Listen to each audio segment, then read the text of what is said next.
పెట్టగలడా లేదు? ఇప్పుడు రావణ మాట్లాడే మాటలు సమర్థిస్తే ఆ మాటలు రేపొద్దున అతను చెవుల్లో వినిపిస్తాయి. రావణ మాట్లాడే మాటలను సమర్థిస్తున్నారు ఆయన క్లియర్ గా. రావణ మంచివాడు అని చెప్పి చెప్తున్నారు ఆయన ఈ వేదిక సాక్షిగా. ఫ్రీడమ్ ఆఫ్ స్పీచ్ ని ఏ విధంగా ఉపయోగించుకున్నాడో చెప్తున్నారు ఆయన ఈ వేదిక సాక్షిగా. రేపొద్దున ఇదే మాటను వినిపించగలడా? పక్క దేశంలో ఒక హిందువుని అకారణంగా తగలబెడితే ఆ హిందువు నా కొడుకు అని చెప్పేసి మాట్లాడారు రావణ్ గారు, మీరన్నట్టుగా రావణ్ గారు. ఆ గారు రేపొద్దున ఇదే హిందూ ధర్మంలో చిన్నపరెడ్డి గారు కూడా ఉన్నారు. చిన్నపరెడ్డి గారికి కూడా వర్తించినట్టే అతను తిట్టినట్టు తిట్టు దాన్ని కూడా సమర్థించగలరా? ఇక్కడ కేవలం పవన్ కళ్యాణ్ గారిని మాత్రమే మాట్లాడారని చెప్పేసి కేసులు పెట్టారు. మీకెవరు చెప్పారు? ఇది పూర్తిగా దేశద్రోహం. అతను మతాల మధ్య ఒక మతాన్ని కించపరుస్తూ ఇదే మాటలు తీసుకెళ్లి ఒక ముస్లిం కంట్రీలో మాట్లాడగలరా? ఇదే మాటలు తీసుకెళ్లి ఒక క్రైస్తవ కంట్రీలో మాట్లాడగలరా? హిందువులు మాత్రమే చులకనగా ఉన్నారని చెప్పేసి ఇట్లా మాట్లాడడం భారతదేశంలో ఇది ఖచ్చితంగా దేశద్రోహం కింద కన్సిడర్ చేయాలి. ఒక వ్యక్తిని ఈ స్థాయిలో వదిలేస్తే రాబోయే రోజుల్లో జరిగేటువంటి విధ్వంసాన్ని ఆపడం ఎవరి వల్ల కాదు కాబట్టి ఖచ్చితంగా శిక్ష పడాల్సిందే. రెండవది ప్రకాష్ రాజ్ విషయం.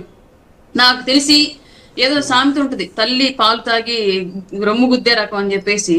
ఇదే ప్రకాష్ రాజ్ ని తెలుగు మూవీ అసోసియేషన్ కి ప్రెసిడెంట్ గా చేయాలని చెప్పేసి ఇదే మెగా ఫ్యామిలీ సపోర్ట్ ఇచ్చింది సార్. తెలియక ఇతను ఎంత జింక ముసుగు వేసుకున్నటువంటి తోడేలో తెలియక ఇతన్ని సపోర్ట్ చేసింది ఆ ఫ్యామిలీ. ఇట్లాంటి వాళ్ళని నమ్మింది ఆ ఫ్యామిలీ. ఇవాళ అతను ఆ ఫ్యామిలీతో పాటు ఆ ఫ్యామిలీలో ఉన్నటువంటి వ్యక్తులతో పాటు ఏకంగా రాష్ట్రంలో ఉన్నటువంటి ఒక మతానికి వెన్నుపోటు పొడిచేటువంటి ప్రయత్నం చేశాడు. ఇతనికి ఏంటి సంబంధం? ఈ రాష్ట్రంలో ఓటు లేదు, ఈ రాష్ట్రంలో రాజకీయాలకు అతనికి సంబంధం లేదు.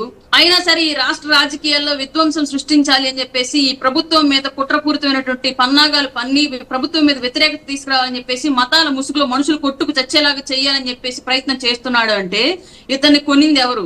ఇతనితో ఇట్లాంటి పనులు చేపిస్తోంది ఎవరు? ఈ రాష్ట్రంలో ఇట్లాంటి ఉగ్రవాద చర్యలు రేకెత్తించడం మూలంగా ఇతనికి వచ్చేటువంటి లాభం ఏంటి? వీటన్నింటి మీద కూడా వాళ్ళ ప్రభుత్వం చర్యలు చేపట్టి ఖచ్చితంగా దృష్టి పెట్టి ఈ ఇంటర్లింక్డ్ గా ఎవరితో కనెక్ట్ అయి ఉన్నారు, ఆ వ్యవస్థ ఎవరైనా బయటకు తీసుకురావాల్సినటువంటి బాధ్యత వాళ్ళ ప్రభుత్వం మీద ఇది ఒక సవాల్గా కూడా తీసుకోవాలి. అరుణ గారు ఇక్కడ ఇంకోటి ఏంటంటే ఎంతసేపు కూడా పవన్ కళ్యాణ్ మాట్లాడితే మాత్రం మీరు కేసులు పెట్టలేదు, ఆయన దేశద్రోహి కానప్పుడు ఇతను ఎందుకు దేశద్రోహి అంటున్నారు. పవన్ కళ్యాణ్ గారు ఇప్పటి వరకు ఎక్కడ కూడా దేశం గురించి కానీ ఒక మతానికి వ్యతిరేకంగా కానీ ఆయన మాట్లాడలేదు. ఆయన సనాతన ధర్మం గురించి మాట్లాడుతున్నాడు. కానీ సనాతన ధర్మం గురించి మాట్లాడేటప్పుడు పక్క మతాలను ఏ రోజు కూడా ఆయన విమర్శించినటువంటి పరిస్థితి లేదు. ఒక గీత ఉంటుంది, ఆ గీతని మనం లక్ష్మణ రేఖ అనొచ్చు, రాజ్యాంగ రేఖ అనొచ్చు, వాట్ ఎవర్ ఇట్, ఆ రేఖ కింద మాత్రమే మనం మాట్లాడుకోవాలి. అది పవన్ కళ్యాణ్ గారు మాట్లాడుతున్నారు. పవన్ కళ్యాణ్ గారు కూడా దేశద్రోహి.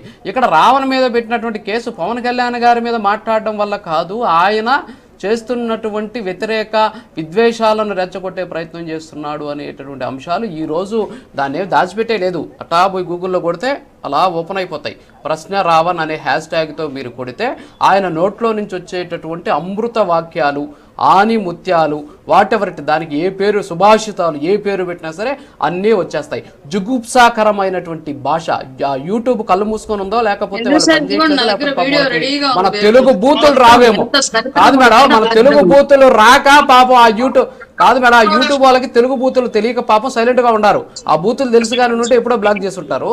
ఆ బూతులు వెళ్ళలేనటువంటి పరిస్థితి. మరి పవన్ కళ్యాణ్ మీద ఎందుకు దేశద్రోహం కేసు పెట్టలేదు అని చాలా మంది అడుగుతున్నారు మేధావులు. ఏమంటారు సార్? ఇప్పటి వరకు పవన్ కళ్యాణ్ గారు ఏ సందర్భంలో కూడా ఎంత పీక్స్ లో వెళ్ళినా సరే ఏ మతాన్ని కూడా ఒక్క మాట కూడా దుర్భాషలాడలేదు సార్. ఆయన ఇప్పటికీ బైబిల్ చదువుతారు. బైబిల్లో వాక్యం ఏం చెప్తోంది క్లియర్ గా, క్రైస్ట్ చెప్పినటువంటి జీవన విధానం ఏంటి అనేది ఆయన క్లియర్ గా చదువుతారు. హిందూ మతాన్ని ఆయన అనుసరిస్తున్నటువంటి ధర్మ